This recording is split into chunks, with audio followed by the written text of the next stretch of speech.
لوگ علاقیت کی بنیاد پر بنتے ہیں، اکانومی کی بنیاد پر بنتے ہیں، جغرافیائی سرحدوں کی بنیاد پر بنتے ہیں۔ پاکستان دنیا کا وہ پہلا ملک ہے جو نظریے کی بنیاد پر بنا، تو دوسرا نظریے کی بنیاد پر بننے والا ملک اسرائیل ہے۔ اسلامی ملک ہونے کے باوجود آج تک یہاں پہ اسلام کا نفاذ نہیں ہو سکا۔ جب کبھی بھی اسلام کی بات آتی ہے تو سب سے پہلے جو راہ میں رکاوٹ کھڑی ہوتی ہے وہ یہی اشرافیہ ہے، جنہیں اسلام کے بنیادی اصولوں کا نہیں پتا، جنہیں بنیادی عبادات تک کا نہیں پتا۔ پاکستان میں سیکولر طبقہ منظم طریقے کے ساتھ نظریہ پاکستان کو مسلسل مسخ کرنے کی کوشش کر رہا ہے۔ اب ایسے میں صاحب اقتدار لوگ، ان کی ذمہ داری کیا بنتی ہے ایسے لوگوں کو روکنے کے لیے؟ اور آیا جب ان کو خود اسلام کی بنیادی چیزوں کا نہیں پتا تو ایسے لوگوں کو کیا روکیں گے؟ وہ نہ روکیں گے، نہ وہ روکنا چاہتے ہیں، اسی لیے وہ کسی ایسے آدمی کو پارلیمنٹ تک پہنچنے بھی نہیں دیتے جو اسلامی آئین سازی کر سکیں۔ میڈیا کے کردار کے بارے میں بھی بتا دیجئے کہ نظریہ پاکستان کا اور اسلامی تشخص کا مذاق اڑانے میں ان کا کردار کیسا؟ میڈیا اس وقت بیانیہ بلڈ کرنے میں، پرسیپشن بلڈ کرنے میں سب سے بڑا کردار ادا کرتا ہے۔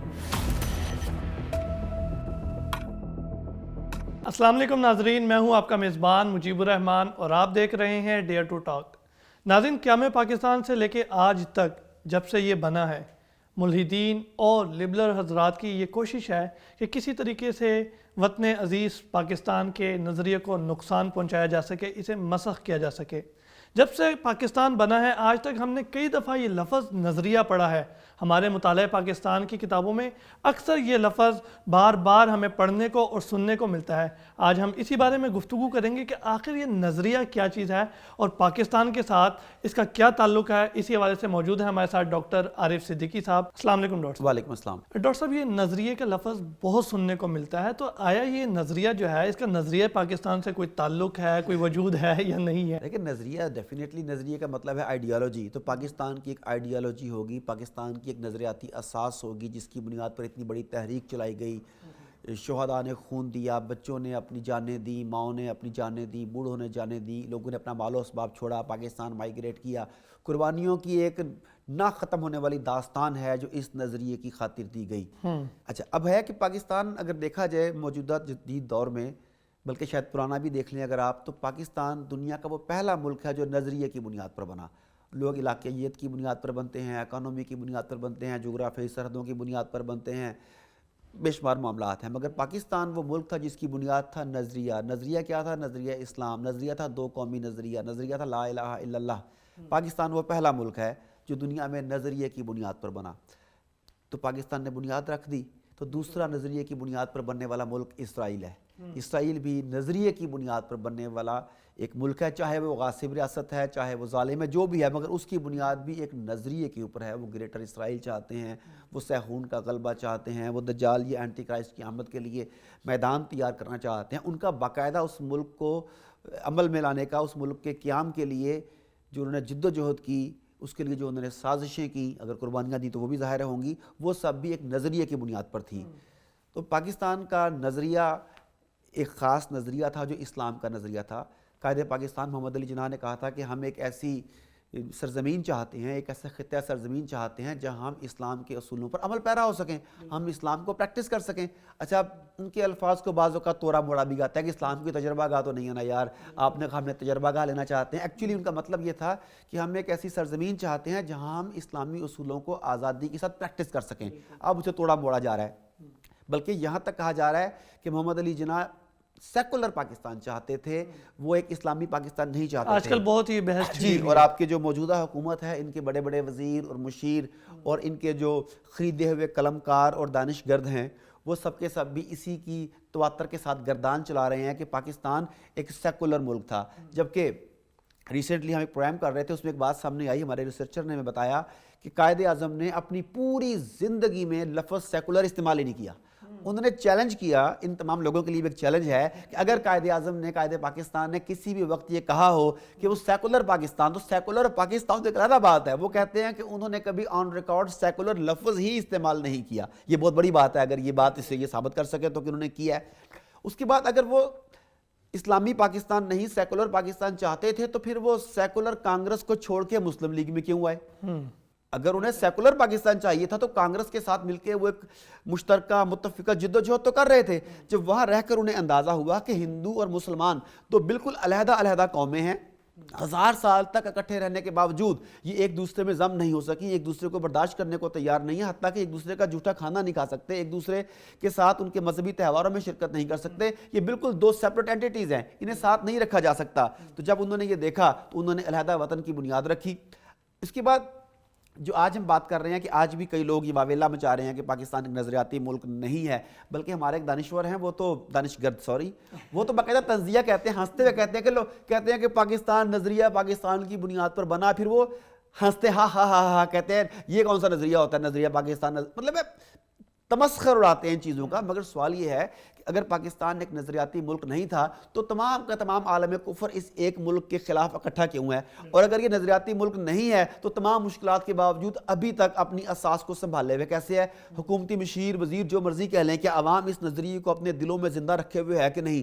یہ یونیورسٹیوں میں جتنی مرضی ڈانس پارٹیاں کر لیں، کیا نیکسٹ ڈے پبلک کا ریئیکشن سامنے نہیں آ جاتا؟ کہ جتنے مرضی ویمن ڈیز کے اوپر میرا جسم میری مرضی کی تحریکیں چلا لیں، فیمنسٹ تنظیموں کو لے ہیں، این جی اوز کو لے ہیں، مگر اس کے اگینسٹ جب بھی کوئی اینٹی اسلام کام سامنے آتا ہے تو کیا سب کے سب کھل کر ہم لوگ سامنے نہیں آ جاتے، کھڑے ہوئے دیوار نہیں بن جاتے ان کے آگے؟ یہ بھی اس بات کا ثبوت ہے کہ پاکستان ایک نظریاتی ملک ہے، اور یہ جو نظریہ ہے یہ دو قومی نظریہ ہے۔ اچھا کہ دو قومی نظریہ کچھ لوگ سمجھتے ہیں کہ یہ محمد علی جناح نے پیش کیا تھا، اور یہ بات یا محمد علی جناح نے یا برصغیر کے مسلمانوں نے پیش کیا تو 1857 کی جنگ آزادی کے کچھ عرصے کے بعد مسلمانوں کو اندازہ ہو چکا تھا کہ مسلمان ایک علیحدہ قوم ہے، ہندو ایک علیحدہ قوم ہے، پھر سے باضابطہ طور پر سامنے لایا گیا۔ اس حد تک تو ٹھیک ہے، مگر اگر آپ تھوڑا پیچھے جائیں، لارجر سکیل میں دیکھیں تو دو قومی نظریہ سب سے پہلے پروفٹ محمد صلی اللہ علیہ وآلہ وسلم نے پیش کیا، جب وہ کہتے ہیں کہ الکفر ملت واحدہ۔ وہ تمام عالم کفر کو، خواہ وہ صلیب ہے، خواہ وہ سیہون ہے، خواہ وہ یہود ہے، خواہ کمیونسٹ ہیں، دیریے ہیں، جو کچھ بھی ہیں، وہ ان سب کو ایک قوم قرار دیتے ہیں کہ مسلمان ایک قوم ہے، مسلمان ایک ملت ہیں، اور تمام کا تمام عالم کفر ایک ملت ہے۔ اس کا مطلب ہے کہ دو قومی نظریے کی بنیاد، اس کی اساس در حقیقت رسول کریم صلی اللہ علیہ وآلہ وسلم نے رکھی، اور بر صغیر کے مسلمانوں نے اسے عملی جامہ پہنایا۔ تو دو قومی نظریے کی تضحیق کرنا، دو قومی نظریے کو باطل قرار دینا، در حقیقت رسول پاک صلی اللہ علیہ وآلہ وسلم کی اس فرمان کی نفی ہے۔ اور یہاں کے لوگوں کو تکلیف کیا ہے، یا اس وقت بھی تکلیف کیوں تھی؟ ہم نعرہ لگاتے تھے کہ لے کر رہیں گے پاکستان، اور وہ نعرہ لگاتے تھے کہ جو مانگے گا پاکستان اس کو ملے گا قبرستان۔ اس کی وجہ یہ تھی کہ دو قومی نظریہ انڈین نیشنلزم کی موت تھا۔ انڈینز جو ہیں وہ اپنے نیشنلزم کی بنیاد پر وہ کمپین چلا رہے تھے، علیحدہ ملک چاہتے تھے، اپنی آبادی کی کثرت کی بنیاد پر حکومت چاہتے تھے، وہ سارا کچھ یہ چاہتے تھے۔ اور جب آپ نے دو قومی نظریے کا نعرہ بلند کیا تو ڈیفینیٹلی یہ انڈین نیشنلزم کی موت تھا، جو انڈین آفیشلز کو، انڈین لیڈرز کو، حتیٰ کہ انڈین عوام سے مراد ہندو مسلم نہیں، ہندو عوام، ہندو مت کو پوجنے والے، ان کے لیے یہ قابل قبول نہیں تھا۔ نتیجتاً انہوں نے اس وقت بھی شدید مخالفت کی، اور آج بھی شدید مخالفت کر رہے ہیں، یہاں تک کہ غالباً ان کی رہنما جو تھی سونیا گاندھی، اس نے سقوط ڈھاکہ کے بعد بڑے فخر سے کہا تھا کہ ہم نے دو قومی نظریہ خلیج بنگال میں ڈبو دیا ہے، یعنی وہ ان کے 1971 تک دو قومی نظریہ ان کے سینے میں پیوست تھا، اور ان کا غبار یوں نکلا کہ ہم نے دو قومی نظریے کو خلیج بنگال میں ڈبو دیا۔ مگر اس کا بیان اس لیے غلط ہے کہ اگر تو بنگلہ دیشی بھائی ہم سے علیحدہ ہونے کے بعد بھارت کے ساتھ مل چکے ہوتے، بھارت میں ضم ہو چکے ہوتے، ہندو مت قبول کر چکے ہوتے، یا انڈین کانسٹیٹیوشن کے تحت چل رہے ہوتے، تو ہم کہتے ہیں کہ واقعی دو قومی نظریہ خلیج بنگال میں غرق ہو گیا۔ مگر مسئلہ تو یہ ہے کہ وہ ابھی بھی علیحدہ اپنے وجود، اپنی شناخت، اپنی اساس قائم رکھے ہوئے ہیں۔ تو سونیا گاندھی اس وقت بھی غلط تھی اور آج بھی غلط ہے۔ بالکل ٹھیک۔ ڈاکٹر صاحب، آپ نے کہا کہ نظریہ پاکستان یہ تھا کہ پاکستان جو ہے وہ اسلامی ملک اور اسلامی نظریے کے اوپر بنے گا، تو ایک اسلامی ملک ہونے کے باوجود آج تک یہاں پہ اسلام کا نفاذ نہیں ہو سکا، آخر اس کی کیا وجہ ہے؟ دیکھیں، جو ہماری اشرافیہ ہے وہ زیادہ تر سیکولر مائنڈڈ لوگ ہیں، زیادہ تر وہ لوگ ہیں جنہیں جاگیریں مسلمانوں سے غداری کے عوض انگریز سرکار نے عطا کی تھی۔ یہ وہ لوگ ہیں جو نسل در نسل پاکستان کے ساتھ، پاکستان کی اساس کے ساتھ، پاکستان کے نظریے کے ساتھ غداری کرتے ہیں۔ کسی نے جنگ آزادی میں مسلمانوں کے خلاف لڑنے کے لیے گھڑ سوار فراہم کیے، اسلحہ فراہم کیا، اس کے جواب میں انہیں جاگیر دی گئی، کوئی سر کا خطاب دیا گیا، کوئی چودھری کا خطاب، جو ان کے خطاب اس وقت تھے وہ خطاب دیے گئے، کسی کو نواب بنایا گیا، کسی کو نمبردار بنایا گیا، غداری کے صلے میں کسی کو گھوڑے دیے گئے۔ انہی کی نسلیں انہی اساسوں کے ساتھ سٹیپ بائی سٹیپ آج یہاں تک پہنچی، اور اپنے سرمایہ کے بل بوتے پر وہ پاکستان پر رول کر رہی ہیں۔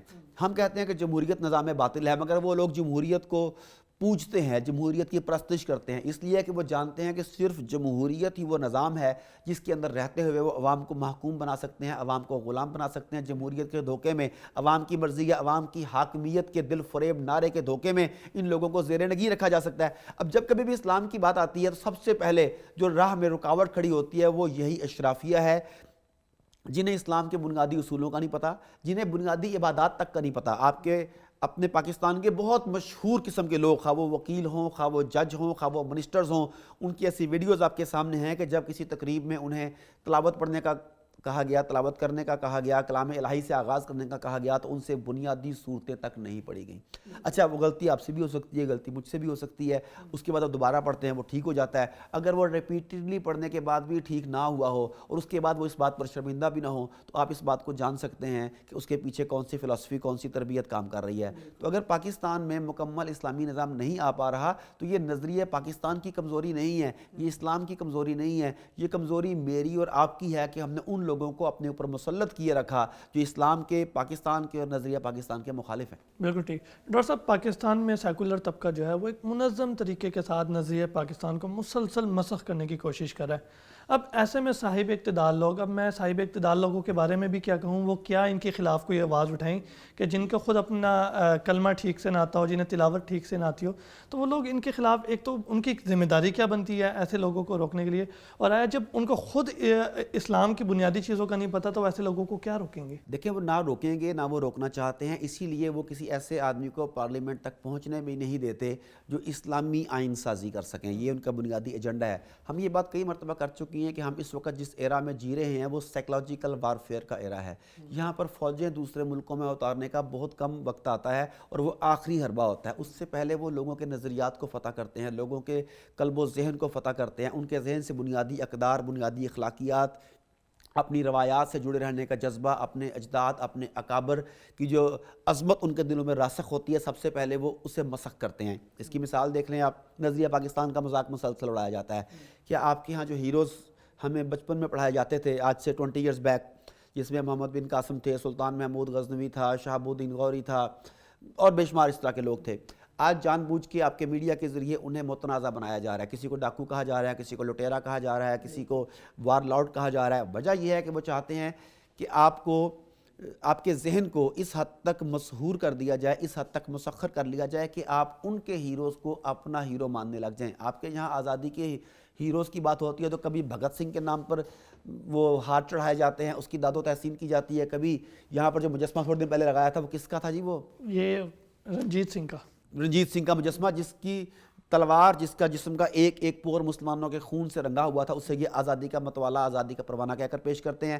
اب یہ کیا کہتے ہیں, انہوں نے اپنے آپ کو جغرافیائی خطوں میں تقسیم کر لیا. یہ کہتے ہیں کہ جی محمد بن قاسم ہمارا ہیرو نہیں تھا, وہ تو باہر سے آیا تھا, ہمارا ہیرو راجہ داہر ہے کیونکہ وہ یہاں کا رہنے والا تھا. بے شک وہ اپنی بہن سے شادی کرتا ہے اقتدار کی خاطر, وہ پھر بھی ان کا ہیرو ہے کیونکہ وہ یہاں کا رہنے والا تھا. سلطان محمود غزنوی یا وہ تمام لوگ جو افغانستان سے آئے, غزنی سے آئے, وہ تمام کے تمام ان کے لوگ باہر سے آنے والے فاتحین ہیں جنہوں نے اس ملک پر غاصبانہ قبضہ کیا. حالانکہ حقیقت یہ ہے, جیسا کہ اقبال نے کہا تھا, غالباً اقبال کا یہ ہے, ہر ملک ملک ما است کہ ملک خدا ہے ما است, ہر ملک میرا ملک ہے کہ میرے خدا کا ملک ہے. تو وہ یہاں پر آئے تو وہ لوٹ مار کرنے کے لیے نہیں آئے, یہاں برصغیر کے رہنے والے لوگوں کو ظلم و ستم سے بچانے کے لیے آئے تھے, ہندوؤں کی قید سے بچانے کے لیے آئے تھے. انہیں کیوں حملے کرنے پڑے, ملتان تک وہ کیوں پہنچے, ان بغاوتوں کی وجہ سے پہنچے. انہوں نے کیا کیا کہ آپ کے نظریات کو بدلنا شروع کیا. اب میں, آپ, ہم سب کے سب وہ لوگ ہیں, وہ کامن پیپل ہیں جو بے شک اپنی عبادات مکمل طریقے سے نہیں کر پا رہے, کہیں نہ کہیں ہم سے کوتاہی ہو جاتی ہے, ہمارے رہن سہن میں شاید کوتاہی ہے, کئی ہم میں غلطیاں ہو سکتی ہیں, مگر جب بھی رسول پاک صلی اللہ علیہ وآلہ وسلم کی حرمت کی, ان کی ناموس کی بات آتی ہے تو ہم تمام مسالک ایک ساتھ اکٹھے ہو جاتے ہیں, ہم انہیں بتاتے ہیں, اور وہ بار بار ایسے فلر چھوڑتے ہیں, ایسے ٹیزر چھوڑتے ہیں جس سے انہیں اندازہ ہو سکے کہ بے غیرتی کا وہ لیول جو مغرب میں پایا جاتا ہے, کیا ہم اس لیول تک پہنچ چکے ہیں کہ نہیں. انہیں پتہ ہے کہ جب وہ اس لیول پر پہنچیں گے تب ہمیں اسباب کے بل پر شکست دینا آسان ہوگا, کیونکہ تاریخ بتاتی ہے کہ جب بھی ایمان اور اسباب کا مقابلہ ہوا تو ایمان کی فتح ہوئی. خواہ وہ موسیٰ علیہ السلام کا واقعہ ہو, یہاں سے لے کر افغانستان تک پہنچے آپ, ان تمام واقعات میں ایمان نے, اہل ٹیکنالوجی کو, اہل تعداد کو اپنے ایمان سے شکست دی ہے. انہیں اس بات کا اندازہ ہو گیا ہے. اب اگر وہ ہمیں شکست دینا چاہتے ہیں تو انہیں پتہ ہے کہ تعداد اور کثرت کی بنیاد پر, ٹیکنالوجی کی بنیاد پر اس وقت تک ہمیں شکست نہیں دی جا سکتی جب تک ہمارے دلوں سے ایمان کو خارج نہ کیا جائے. تو سب سے پہلے ایمان امپورٹنٹ ہے, تو ہم جب ایمان کو ہمارے اندر سے نکال دیں گے پھر مقابلہ وہی ہو جائے گا دنیاوی, کہ اس کے پاس کتنے بندے ہیں, اس کے پاس کتنے بندے ہیں, اس کے پاس کیسی ٹیکنالوجی ہے, اس کے پاس کیسی ٹیکنالوجی ہے, جو ان میں بہتر ہوگا وہ جیت جائے گا. تو اس ایمان کو ختم کرنے کے لیے ہمارے ہاں ایسے حکمران مسلط کیے جاتے ہیں, ہمارے ہاں ایسی اشرافیہ سامنے لائی جاتی ہے جو سیکولر ہو, جو شراب پیتی ہو, جو ملحد ہو, جو مغرب کی طرف جھکائے رکھتی ہو, جن کی تمام تر تعلیم مغربی اداروں میں کی گئی ہو, ان کی ہم برین واشنگ ہو چکی ہو, تاکہ جب وہ یہاں آئیں تو یہاں آنے کے بعد بھی وہ مغرب کے گن گائیں. آپ نے کئی لوگوں کو ایون کہ بڑے اچھے اچھے معززین کو یہ کہتے سنا ہوگا کہ پاکستان کے حالات بہت برے ہیں, اس سے اچھا تو انگریز کا دور تھا.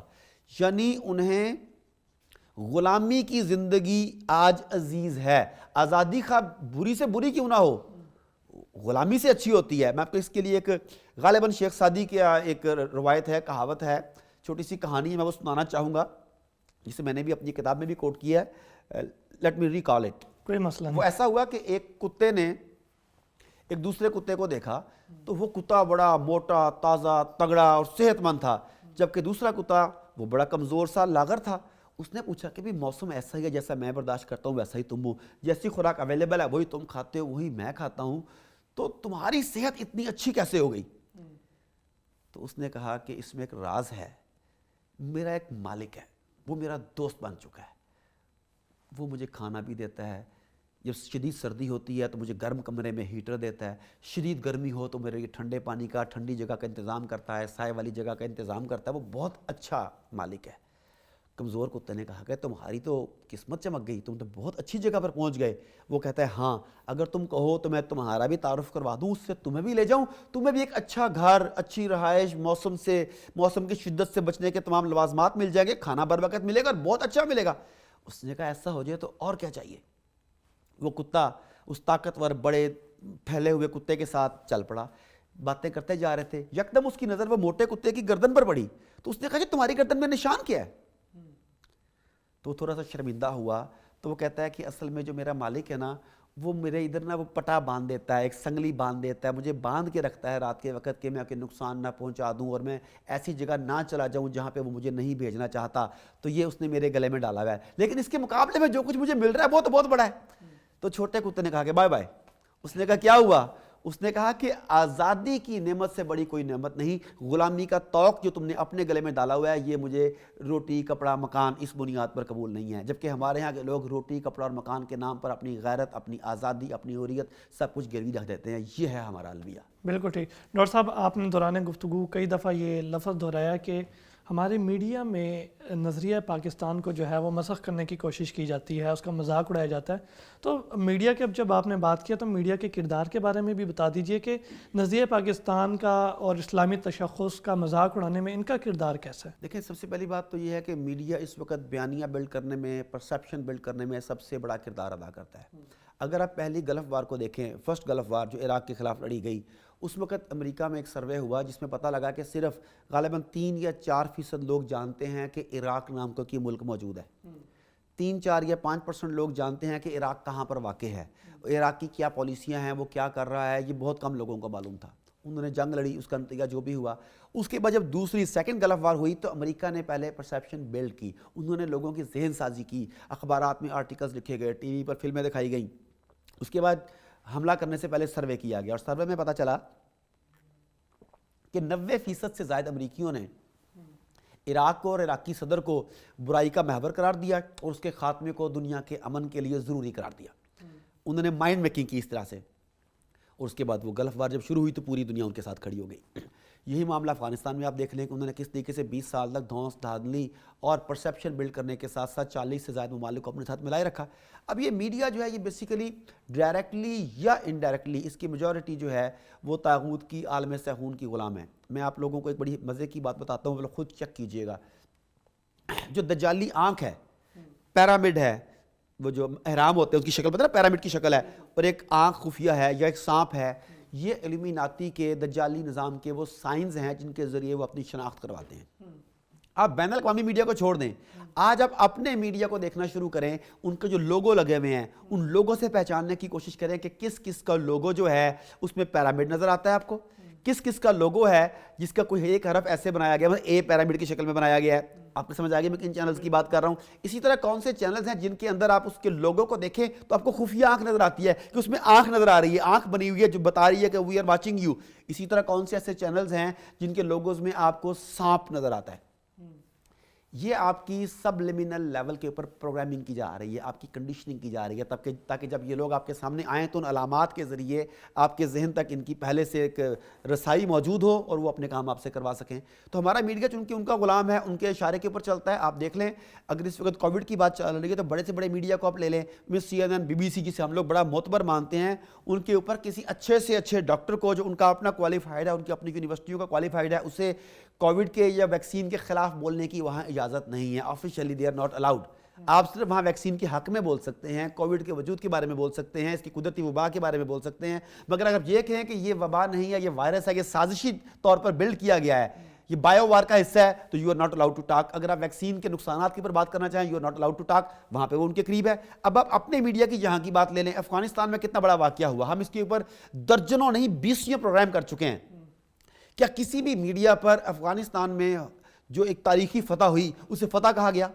کسی بھی جگہ پر یہ بتایا گیا کہ امریکہ کو شکست ہوئی؟ وہ سارے کے سارے کہتے ہیں امن معاہدہ ہو گیا. اس وقت بھی افغانستان کی وہ نیگیٹو پکچر دکھانے کی کوشش کرتے ہیں تاکہ لوگ یہی سمجھیں کہ جمہوریت یا آمریت یا بادشاہت بہتر نظام ہے, امارت اسلامیہ یا خلافت اسلامیہ ایک گھسا پٹا نظام ہے جس کے ذریعے ناکامی ہوگی. تو یہ میڈیا آپ کے ذہنوں کو بدل رہا ہے. آپ کے ذہن اس حد تک بدل چکے ہیں کہ ہم اپنے پیجز کے اوپر قرآن پاک کی کوئی آیت لگاتے ہیں جس کا تعلق جہاد کے ساتھ ہو, ہم کوئی ایسی حدیث لگاتے ہیں جس کا تعلق جہاد کے ساتھ ہو, ہم رسول پاک صلی اللہ علیہ وآلہ وسلم کی تلواروں کے بارے میں, ان کے نیزے کے بارے میں, ان کے جنگی گھوڑوں کے بارے میں اگر کوئی بیان کرتے ہیں تو دیکھیں تنقید کرنے والوں کی ایک لائن لگ جاتی ہے. انہیں یہ اندازہ نہیں کہ وہ تنقید میرے یا آپ کے یا ہمارے پیج کے اوپر نہیں کر رہے, وہ رسول پاک صلی اللہ علیہ وآلہ وسلم کی سیرت کے اوپر تنقید کر رہے ہیں. انہیں اس بات کا اندازہ نہیں کہ وہ قرآن پاک کی جہادی آیات کی نفی کر کے کس درجے کے کفر کے مرتکب ہو رہے ہیں. یہ ہے وہ ذہن سازی جو میڈیا کے ذریعے کی جا رہی ہے, اور میڈیا چاہتا ہے کہ پاکستان اسلامی پاکستان نہ بن سکے, یہ سیکولر پاکستان ہو. بنگلہ دیش میں یہ مہم چل رہی ہے, بنگلہ دیش کو سیکولر بنگلہ دیش بنانے کے لیے آئین میں ترمیم کے لیے باقاعدہ پلاننگ کی جا رہی ہے, اور نیکسٹ اسٹیپ ان کے نزدیک پاکستان ہے. لیکن جب تک ہم لوگ زندہ ہیں, اللہ نے ہمیں استقامت دی ہے, ہمیں ایمان سے نوازا, یقینی طور پر ہم اس کے آگے آہنی دیوار بن کر کھڑے ہوں گے. بالکل ٹھیک, بہت شکریہ ڈاکٹر صاحب, آپ نے اتنی قیمتی باتیں کی. لیکن میں آخر میں آپ سے ایک سوال پوچھنا چاہوں گا کہ ہمارے جو ذمہ دار ہیں, ہمارے جو حکمران ہیں, ہمارے جو دانشور ہے یا بقول آپ کے دانشگرد ہیں, وہ لوگ تو ان سب سے بیزار نظر آتے ہیں. اب نظریہ پاکستان کو اور اسلام کو بھی بچانا ہے, تو ایسے میں دینی حلقے کی کیا ذمہ داریاں بنتی ہیں, وہ کس طرح سے اس کو بچا سکتے ہیں؟ دیکھیں میں سمجھتا ہوں میری تو کوئی حیثیت نہیں ہے کہ میں علماء کرام کو مشورہ دے سکوں, کہاں میں کہ بنتا ہی نہیں ہے.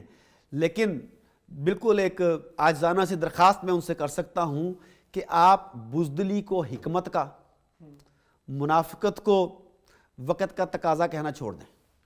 آپ دیکھ لیں کہ جہاں کھڑا ہونے کی بات ہوتی ہے یہ لوگ سر جھکا کے کہتے ہیں کہ اس وقت حکمت کا تقاضا یہی تھا. جس جگہ پہ بزدلی کا مظاہرہ کرنا ہو وہاں کہتے ہیں کہ یہ مصلحت ہے, یا جو بھی, مجھے تو ان کے الفاظ بھی کہتے ہوئے شرم آتی ہے جو وہ بتاتے ہیں. تو سب سے پہلی بات تو یہ ہے کہ انہیں سٹینڈ لینا چاہیے. ہمیں جن علماء کی استقامت کی کہانیاں سنائی جاتی ہیں, درس دیا جاتا ہے, ان لوگوں نے اپنے آپ کو مساجد میں اور مدارس میں قید کر لیا ہے. یہ فنڈز کے اوپر چلنا چاہتے ہیں. اگر گورنمنٹ فنڈ نہیں دے گی پرابلم آ جائے گی, گورنمنٹ اجازت نہیں دے گی پرابلم آ جائے گی, کبھی مدارس کی رجسٹریشن کا مسئلہ آتا ہے, کبھی بیرون ملک سے فنڈنگ کا معاملہ آتا ہے. ان سب نے اپنے آپ کو جکڑ لیا ہے, مصلحتوں کے نام پر منافقت کا لبادہ اوڑھ رہی ہے. ان کی اکثریت ایسی ہے جو اس وقت اپنا وہ رول پلے نہیں کر رہے جو کرنا چاہیے. اور پھر ان کے فالوور جو ہیں, یعنی کہ جو مدارس کے طلباء ہیں, وہ شاید اکابر پرستی میں اس حد تک مبتلا ہو چکے ہیں کہ اگر آپ کسی ایسی دینی سیاسی شخصیت کے بارے میں بات کریں جس کا دینی بیک گراؤنڈ ہے مگر وہ اس وقت پولیٹیکل سٹیج پر بھی پرفارم کر رہی ہے, آپ ان کی کسی غلطی کی نشاندہی کریں, ان کی ایسی پالیسی کی نشاندہی کریں جو دوغلی پالیسی ہو یا اینٹی اسلام ہو, تو وہ کہتے ہیں کہ میں اور آپ اکابر کے بارے میں کہنے والے کون ہوتے ہیں, اکابر ہم سے بہت بہتر جانتے ہیں. اکابر پرستی بھی, شخصیت پرستی بھی بت پرستی کی ایک قسم ہے. فرق صرف یہ ہے کہ وہاں آپ لیٹے ہوئے بت کو پوجتے ہیں, یہاں آپ کھڑے ہوئے بت کو پوجتے ہیں. یہ بت پرستی تو نہیں تو اور کیا ہے, یہ بت پرستی ہی ہے نا. تو میں سمجھتا ہوں کہ سب سے پہلے تو دینی طبقے کو اپنے مدارس میں اپنے طلباء کے ذہن کو آزاد کرنا ہوگا, انہیں سوال پوچھنے کی اجازت دینی ہوگی. دیکھیے سوال پوچھنا علم کی بنیاد ہے, جبکہ ہمارے ہاں ہم اپنے اکابرین سے یہ سوال نہیں پوچھ سکتے کہ آپ نے یہ فیصلہ کیوں کیا. کیا آپ خود آپ حافظ ہیں, آپ مجھے بتائیے کہ کیا آپ کے ہاں اپنے اکابرین سے اپنے اساتذہ سے سوال پوچھنے کا رجحان ہے؟ بالکل آپ ٹھیک کہہ رہے ہیں. تو اس کے ساتھ ساتھ نیکسٹ اسٹیپ یہ بھی ہے کہ ہمارے ہاں مختلف این جی اوز کی شکل میں بیرونی ادارے اپنا کام کر رہے ہیں. دیکھیں جب روس اپنے عروج پر تھا تو یہاں پر سرخ وجود میں اشتراکیت پسند جو روس کے انقلاب سے متاثر تھے اور یہاں پر وہ روسی انقلاب اشتراکیت لانا چاہتے تھے، اس میں فیض بھی شامل تھے، بڑے بڑے شاعر بڑے بڑے دانشور ان کے ساتھ شامل تھے جو اس کے لیے کام کرتے تھے، کسی نے نہیں روکا انہیں. اس کے بعد آج اگر لوگ امریکی یا مغربی نظام کو یہاں لاگو کرنا چاہتے ہیں تو ان کی این جی اوز یہاں کام کر رہی ہیں، کسی نے نہیں روکا. تمام معاملات میں ایسا ہی ہے. لیکن جب کبھی کوئی خالصتاً اسلام کے لیے این جی او بنانے کی بات کرتا ہے، ایسی تنظیم ایسا ادارہ بنانے کی بات کرتا ہے جس میں لوگوں کے ذہنوں کو جگایا جائے، تو تمام کے اذہان میں خطرے کی گھنٹیاں بجنے لگ جاتی ہیں، انہیں روکنے لگ جاتے ہیں اور یہ لوگ مصلحت کا شکار ہو کر چپ کر جاتے ہیں. آئی تھنک کہ 2-4 قربانیاں تو دینی پڑیں گی، 100-200 قربانیاں دینی پڑیں گی، ہزارہ قربانیاں دینی پڑیں گی. مگر آپ لوگوں نے جو پڑھا ہے، آپ لوگ جو ہمیں پڑھاتے ہیں، آپ لوگوں نے جو کتابیں ہمیں پڑھائی ہیں، اس میں علماء کی استقامت نے قوم کو سیدھی راہ دکھائی تھی. قوم کی استقامت نے علماء کو سیدھی راہ نہیں دکھائی تھی. لیکن یہ اب ان علماء کی استقامت بیان تو کرتے ہیں لیکن اس پہ عمل بھی تو نہیں کرتے. یہی تو میرا پوائنٹ ہے جس کی طرف آپ نے اشارہ کیا کہ عوام کی استقامت سے علماء سیدھے راستے پر نہیں آتے، علماء کی استقامت سے ان کے فالوورز اور عوام سیدھے راستے پر آتے ہیں. تو علماء جو ہم سے چاہتے ہیں اس کے لیے انہیں اس کی پریکٹس کر کے دکھانا ہوگا. آپ کو یاد ہوگا پچھلے رمضان جب اسی ٹاپکس کے حوالے سے ہم نے کئی علماء سے رابطے کیے تو کوئی ایک بھی نہیں مانا کہ ہم ان ٹاپکس پہ وہ گفتگو کر رہے ہیں ہمارے ساتھ آگے. جی ایک تو یہ اور دوسرا بڑا المیہ آپ کا کلوزنگ تو ہو چکی ہے، لیکن میں اپنا شکوہ پہنچانا چاہتا ہوں. شاید میرے سننے والوں میں سے کوئی مجھ سے راضی ہو جائے اور وہ مجھے وہ ریسورس دے دے، وہ سورس پرسن دے دے جو میں چاہتا ہوں. آپ کو یاد ہوگا آپ سے کئی دفعہ بات ہوتی ہے، گزشتہ 6 مہینے سے ہم 3-4 بڑے مسالک میں سے ایسے علماء کی تلاش میں سے ہیں جو ہمیں ایک جہادی آیت پڑھ کر تلاوت کر کے سنائے، اس کا ترجمہ کر کے سنائے اور اس کا آج کے حالات کے اوپر انطباق کر کے دکھائے. مثلا اگر اسلحے کی فرضیت کی بات ہو رہی ہے، کسی ایسی بات قرآن پاک کی آیت ہو رہی ہے، کفار سے لڑنے کی بات ہو رہی ہے، جان اور مال قربان کرنے کی بات ہو رہی ہے، تو پہلے وہ آیت سنائے، اس کا ترجمہ سنائے، اس دور میں جب وہ اس کی شان نزول تھی وہ بیان کرے، پھر آج کے ساتھ اس کا اطلاق کر کے دکھائے. ہم نے جس ڈھونڈ رہے ہیں نا، آپ مجھے بتائیے 4 ماہ ہو گئے ہم نے کون سے مسلک کے علماء سے رابطہ نہیں کیا کہ ہمارے پاس آئیں؟ کیا کسی آدمی نے اس کی حامی بھری؟ ڈاکٹر صاحب وہ بیسیکلی خود کو 2 قومی دھارے کے اندر لے کر آنا چاہ رہے ہیں. قومی دھارا جو ہے وہ اب اس کے اندر خود کو لانا. لیکن میرا سوال تو یہ ہے کہ مجھے بتائیے کہ قرآن کی آیت پڑھنے میں اگر آپ مصلحت کا شکار ہیں تو آپ نے یہ پگڑی اور امامہ کیوں باندھا ہوا ہے؟ میں تو آپ لوگوں کے نزدیک وہ عجیب سا بندہ ہوں نا، میں نے پینٹ کوٹ ٹائی پہنی ہوئی ہے، میرا چہرہ سنت سے خالی ہے، تو میں تو بہت زیادہ آپ لوگوں کے لیے قابل نفرین ہوں. تو جو آپ کا کام ہے آپ تو کیجئے، میرا پلیٹ فارم حاضر ہے، میرا کیمرہ، میرا مائک حاضر ہے، میں حاضر ہوں، میرے ساتھ بیٹھیے، لوگوں کو بتائیے قرآن پاک کیا کہتا ہے. مگر nobody is ready. بالکل ٹھیک ڈاکٹر صاحب، بہت شکریہ آپ نے اپنا قیمتی وقت دیا. جتنا ناظرین یقیناً آپ نے ڈاکٹر صاحب کا شکوہ بھی سن لیا ہوگا. اگر ہمارے ناظرین میں سے کوئی ایسا اس ٹائم موجود ہے، کوئی ایسے شخص یا کوئی ایسے صاحب رائے شخص جو کہ جہادی آیات کے اوپر بہترین سے ترجمہ اس کا مفہوم وغیرہ کر سکے، تو ہمارے نمبر ہمارے پیجز پہ بھی موجود ہیں، ہمارے کمنٹس میں بھی موجود ہیں، آپ ہم سے رابطہ کر سکتے ہیں. اسی کے ساتھ اپنے میزبان مجیب الرحمان اور ڈیئر ٹو ٹاک کی پوری ٹیم کو اجازت دیجیے. اللہ نگہبان.